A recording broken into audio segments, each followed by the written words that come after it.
Okay, you good now. All right. 5, 4, 3, 2, 1. He's a rapper. Some could say he is certified shit talker. Yeah. But we're going to call this shit motivation. Motivation. I have none other than Nino Brown in the building with none other than the motherfucking John Joy. What's good, Nino? Man, feeling good, feeling great. Just proud to be here, happy. That's what's up. So, what's going on? What y'all in Atlanta doing? Man, just working. You know what I'm saying? I was actually in Birmingham. I signed my first artist. You know what I'm saying? And my man Rod hit me, say, come on over. You know what I'm saying? Come be a part of the Joy and Joe show. Joy show. I know it's a little tongue twister for some people. The Joy and Joy. The Joy and Joy show. So I had to come support it. You know what I'm saying? It's real. But I appreciate you for coming through. Ain't nothing but love. That's what it's all about. All right, so before we hop into this, I just got to ask you from your take, who is Nino Brown? Like, who do you say Nino Brown is for anybody who, second questions, anything, who is Nino Brown? Well, Nino Brown, you know what I'm saying, is a person that want to leave behind more than just money, cars, jewelry, materialistic things. He want to leave behind a word that will live on just like Pac did, just like Pimp C did. You know what I'm saying? Nino Brown is somebody that stand for something and ain't falling for anything, and he's still with the shits. You know what I'm saying? Yeah, so. You mentioned people like Pac, and I think of Pac, and the first thing I thought of was opinionated. And, I mean, there's no denying the fact that if anybody follows you, pays attention to you, you're highly opinionated. Right. What is it exactly that, what drives you to be able to sit there and, you know, say, I'm going to bring certain issues to light. I'm going to speak my mind on this. I'm going to call this person out. Like, what's that driving side of you? Is it just the keeping it real factor, or, like, what is it? Definitely keeping it real, but I think I also think about the cliche term of what would Jesus do?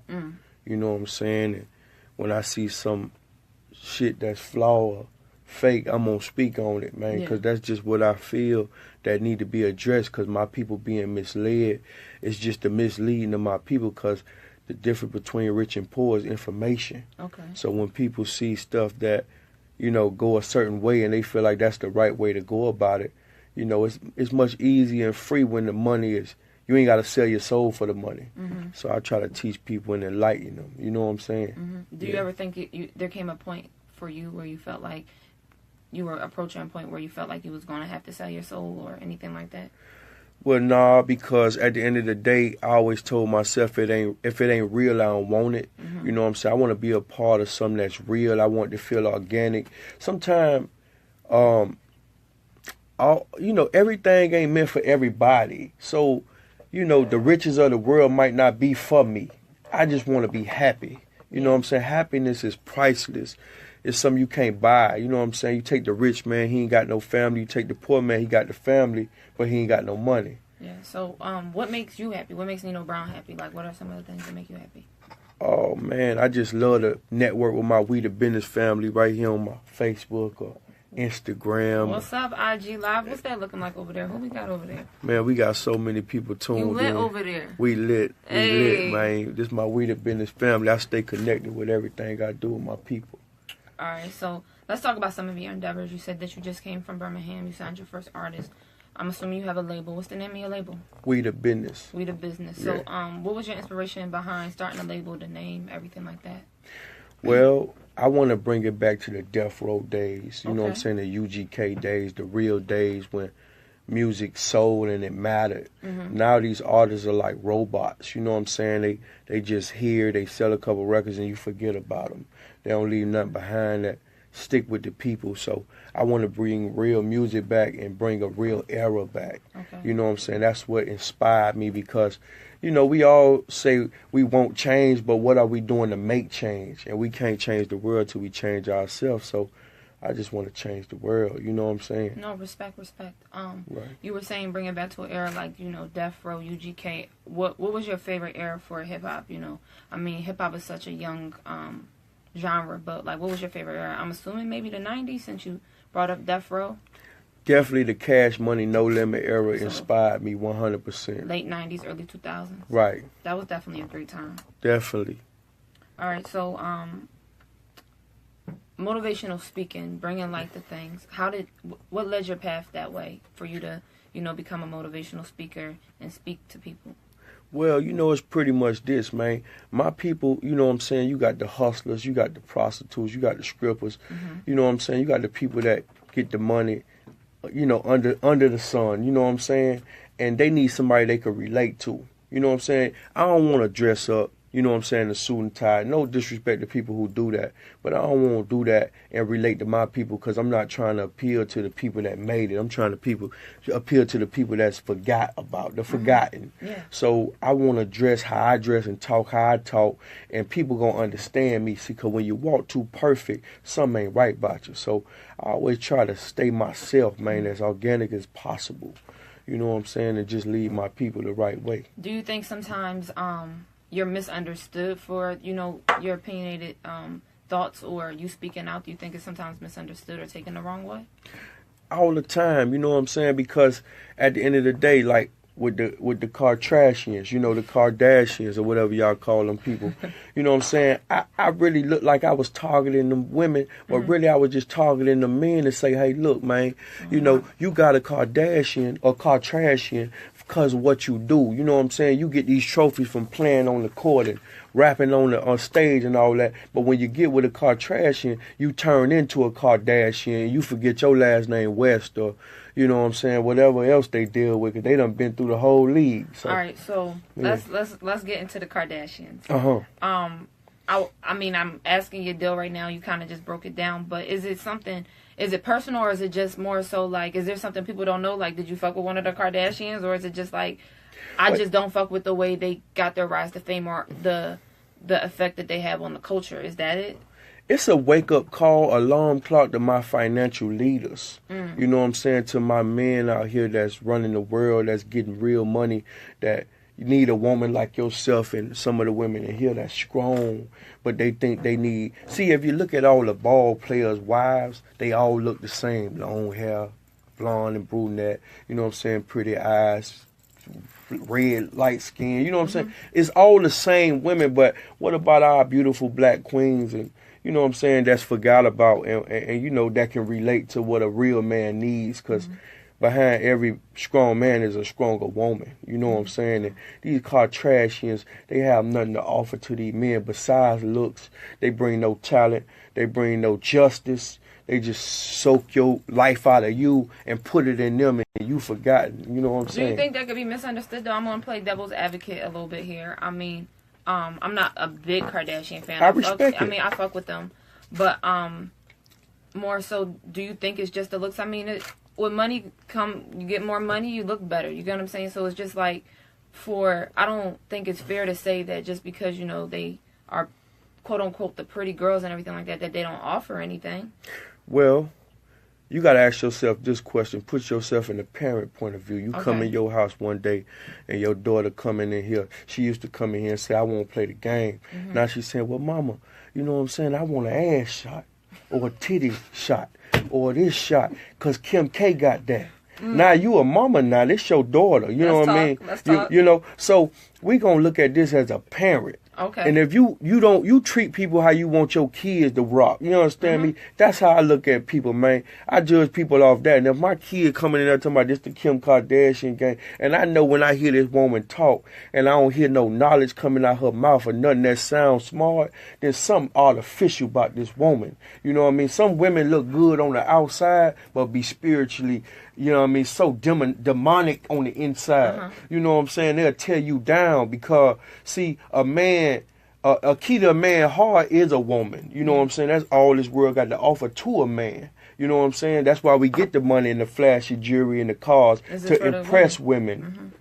So, yeah, I can say they might have a talent to go get surgery, but I mean, if you get some money, you can get surgery. What can you do? Where your bag at, though?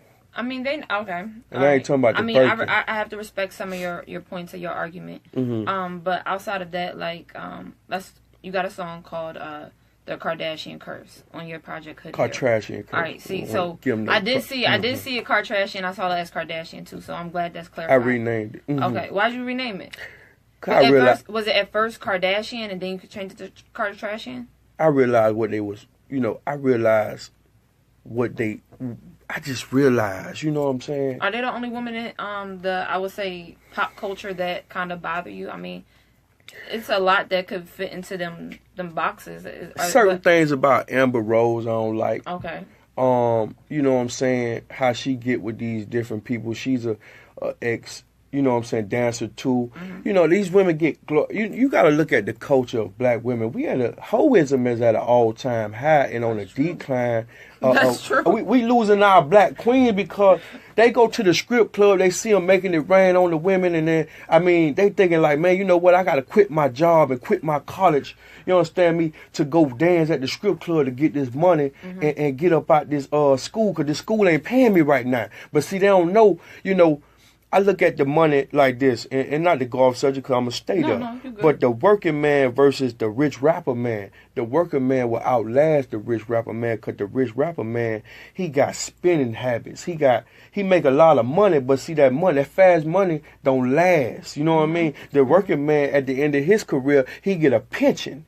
But see, the rapper, he living in the time. That's why some of these rappers just wind up with a one-hit wonder. So do you think more so, I mean, there's pros and cons on both sides to being a working man and being an artist or entertainment person, where money comes as you work and you get it, and the other person who clocks in and out, and their life is more structured. Right. But on that tip, I think it could go both ways. So what are the precautions what precautions do you think people can take? Because, I mean, people ain't going to stop being rappers. People aren't going to stop being working men. So what precautions do you think people could take as artists, since, you know, that's your lane? You're in the entertainment industry. What precautions do you think artists could take to not become just that one-hit wonder, or to watch their spending habits? Like, what advice could you give them on that side? Well, to me, like I said previously, the key to rich and poor is information. So if Jay-Z can enlighten us, or Diddy can enlighten us, or Floyd Mayweather could enlighten us on how to get these millions or these billions, then our people won't be forced to look up at them. They could feel like they can be them one day. Yeah. So my thing is, teacher, don't just pimp the rapper, teach the rapper. See, a lot of them are uneducated. They uneducated. You see that when you interview them, they ain't got no knowledge. They don't even know the paperwork they signed. You know what I'm saying? So it's education, just leading our black people, because we, black on black crime is at the all-time high, if you ask me. We killing. I don't tote this gun to protect myself against Sally, Sue, and May. I protect myself against Lil Pookie and Lil JoJo and Jody them. You know what I mean? They gonna come knocking your head and try to take what you got.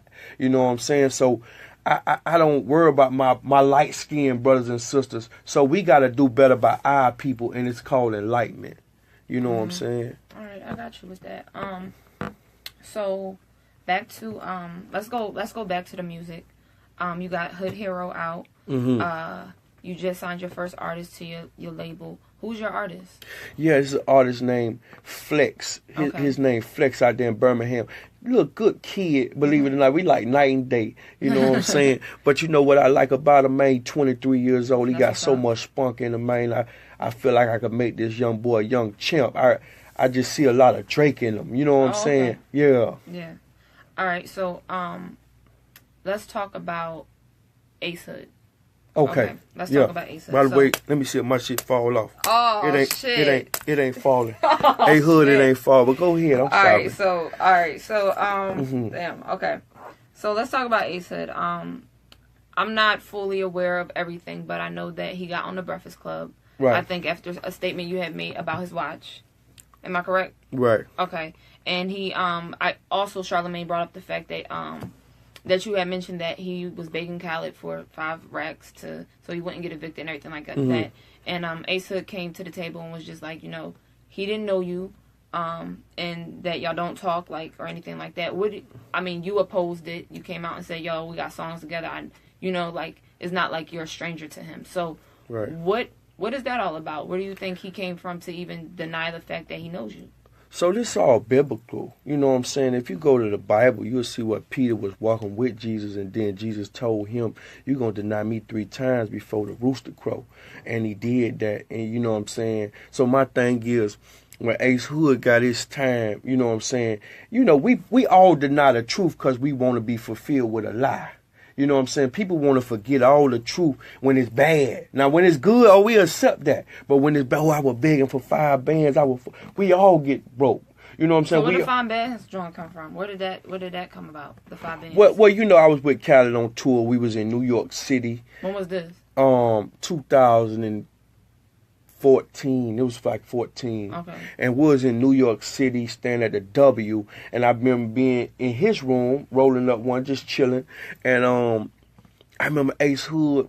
He seen Ace Hood had a new manager or something like that. Mm-hmm. You know what I'm saying? He had somebody, I guess the guy's name was Dollars and Deals, the one who put out Kodak Black. Okay. So he jumped on Ace Hood line and he was like, well, Khaled, man, you know, Khaled was running his whole thing. Mm-hmm. So Khaled put out a lot of money on Ace Hood, you know what I'm saying, to try to get him going. But see, what Khaled didn't know is you need an identity in this rap game. They got to know you from somewhere. Back in your old day, they gotta say, you know what, that what's the name from down the block? I might not like him, but I know him. Mm-hmm. They ain't know him. Back to the robot rapper stuff, you know what I'm saying? Yeah. So Ace Hood, you know, he blew up kind of real fast, and he went into a tough time. I think the IRS took like $30,000 from on taxes, and he went dead broke. Lost his condo, lost his Cadillac Escalade, lost a lot of things. You know what I'm saying? His watch fell off at the BET Award. That's what that for. I seen you kind of curious, like, what the watch for? Watch fell off. I felt bad for him. I called. I said you could have took mine, not that one they get. But what my thing is,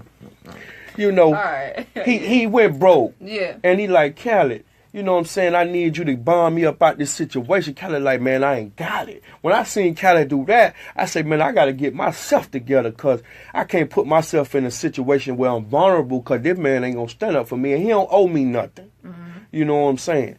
So that's what I witnessed.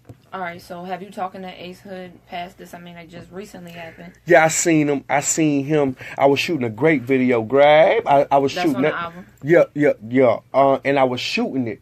You understand me? Where the girls feed me grapes and I talk real stuff. You know, I got a flock of girls that just feed me grapes. Ain't no pimp, ain't no... No, you on some king shit. Yeah. We'll talk a cat up. But listen, my thing is, you know what I'm saying? So I was shooting one of them videos and happened to run by him. And, you know, he stopped for a minute. He started speaking to me, you know, I was kind of his motivation for departing from Khaled. You know what I'm saying? Yeah, so... You know, I told him I salute you. I said keep going. I said, but one thing I want you to do is drop that music. Mm-hmm. You know what I'm saying? Put that music out there. Don't just say you dipping on dog. Talk to the people through the music. That's your channel. You got fans out there. No, he's an amazing artist. He definitely can spit. Man, one of the top 10 to me. Yeah. You know what I'm saying? I like Ace Hood. Matter of fact, y'all support his new project, Trust the Process. I really ain't got no problem with the little boy. I just like his music. I feel like the little boy disowned me. Charlamagne, a good little dude, man, and he asked him, you know, Charlamagne follow me, that's my boy. But my thing is, when he asked him, he could have said, you know what, dude lying, I know who he is. We never been close. Cause he ain't no street. Now I'm a street nigga. You know, I like poking beans and I like hot dogs and poking beans and shit like that. He can't eat like that. He go crazy. You understand me? So my thing, I know how to go broke and come back up. He don't know that. Mm-hmm. So my thing, Ace Hood a good kid. Good kid. You understand me? Should have stood to football. He was good. You know what I'm saying? But my thing is, when Ace Hood was asked by me on a national platform, he disowned me and we had records, pictures. Every time I had a key moment, he would right there cheering me on like a real dude supposed to. Why do you think he disowned you? Was it because of the statement that was made or, you know, or was it something before that? Like, did y'all have beef before those comments were made? Well, pretty much everything I do, you know, I don't pull my own leg, but pretty much everything, most of the stuff I do go viral on the internet. Yeah. So when I said that statement, I wasn't saying it to decharacterize him. Just went viral. I wanted to tell the truth on what to expect from a young artist that's on my page following me. Like, you know what to expect, Nino, when I get signed. I asked Khaled for $5,000. Is he gonna give it to me when I run out and I had millions? No, he ain't gonna give you nothing. He don't owe you nothing. That's what I was telling people, but he misconstrued it and wanted to disown the truth. So Peter denied Jesus. A miscommunication. He misunderstood what you was trying to where you was trying to come from. He misconstrued it and wanted to forget it. You know how you go get baptized, you supposed to forget something? So he got baptized the night before and told Charlamagne, I don't know that dude. He caught the Jehovah Witness. In his past. Yeah. Okay. Yeah. No, I figured that. All right, so let's talk about you and Khaled. You so crazy. Are you guys, I mean, I know there was beef there. Y'all fell out and everything like that. any hopes or possibilities of that mending? First of all, let's talk about the positives of Khaled, which we all know in this building. Khaled is a talent. Khaled and Kim K is the same individual to me because they talentless, but they make money. Oh shit! They make it happen. Khaled can get with you, and because Khaled don't got no talent really, you know what I'm saying. Besides coordinating records, he like a coach. He like a Nick Saban for the Alabama.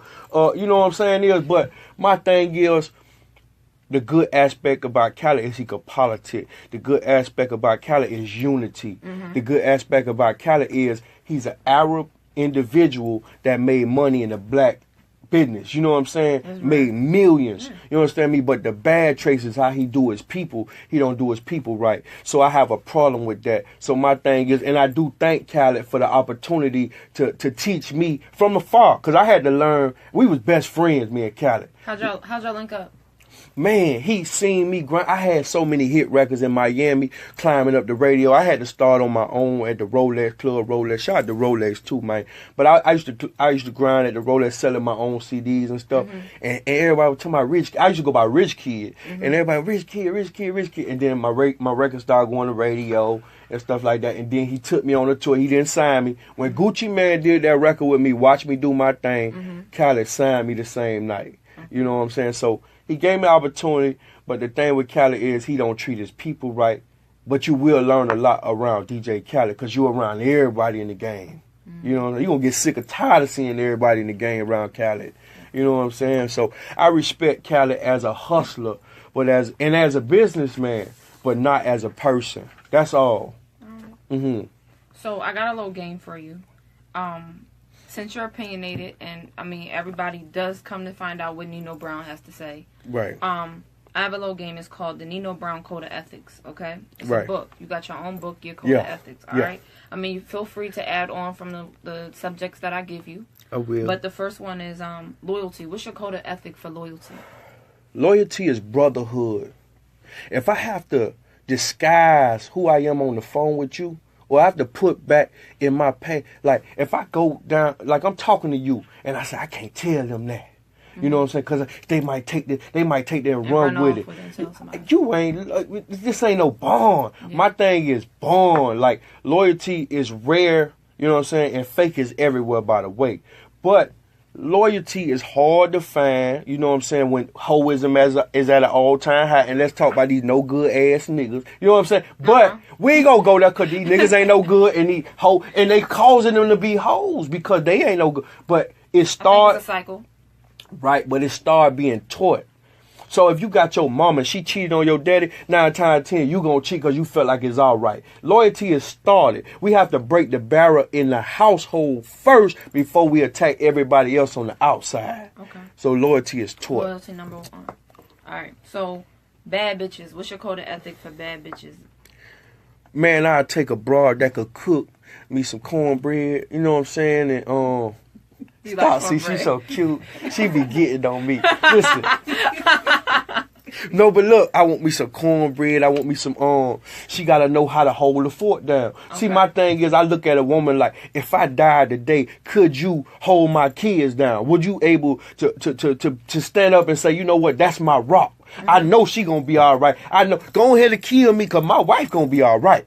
That's so bad, bro. Not no looks, because looks is only skin deep. See, God don't like ugly, and he ain't crazy about pretty. You know what I mean? You got the spirit. I believe in spiritual transmitted diseases. You know what I'm saying? Because you can contract them by just conversation. You know, you got to put nothing on nobody or put nothing in nobody to contract the STD from these people. So my thing is, yeah, I believe in spirits. I believe in vibes. I believe in, you know, how you look on the inside. What's your smile like? Are you happy? Do you bring positive energy? Because I might bring you and you say you are not you. We're going to say him because I don't want you to feel like that. But you might be a bad bitch. And your credit bad. Your cooking bad. Your rice burnt. You goddamn ain't got nothing. You don't come for the rice people? Damn, not all of us can cook rice. It's kind of hard nowadays. I was talking about him. Oh, but that's why I say, you a bad bitch. You bad luck. You bad credit, too. Oh. I got to tell you to my people. Credit make bitch. Sure that credit straight. Yeah. All right.